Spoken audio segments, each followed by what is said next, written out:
Hello, everybody, and welcome to our lesson on section 16D, inflections and shape. So first, just remember that when a curve or a part of a curve has a shape that looks like this, kind of like an umbrella or like a hill, we call that shape concave down.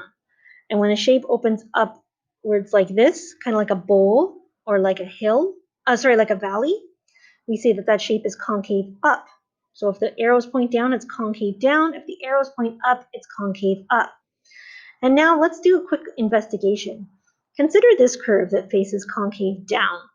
Okay, if we were to take the slopes of points along the way as we move from left to right, we'd see that the slopes, we'd start off with a very steep positive slope and then a less steep positive slope. We'd get to a slope of 0 when we get to this maximum point. Then the slopes would start to decrease and they would go, they'd point downwards.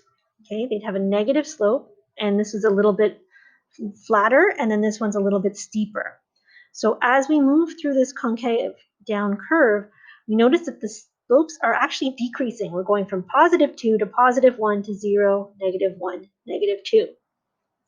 So we notice that the slope of the tangent is that all of the slopes of the tangent, okay, all of these slope values are decreasing. In other words, the rate of change of the derivative is negative, or the derivative of the derivative is negative, which suggests that the second derivative is negative.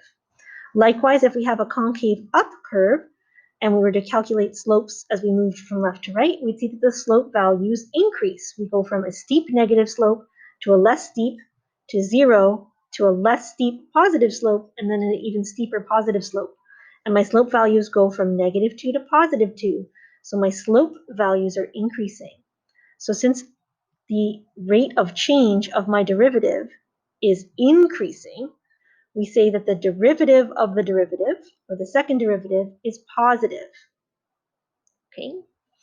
So we now know that if we have a concave down curve, the second derivative is negative. If we have a concave up curve, then the second derivative is positive. Okay, so analyzing the rate of change of the slope of the tangent, the first derivative to a function can tell us whether we have a local max or a local min. When we analyze the rate of change of the first derivative, we're really considering the value of the second derivative, so we call this the second derivative test.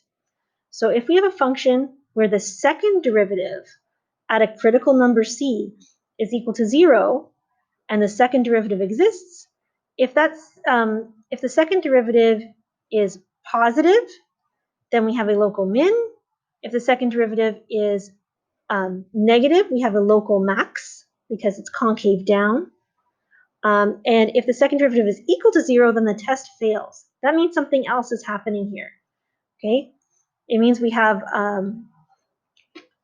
something called a point of inflection. We'll look at that in our next video.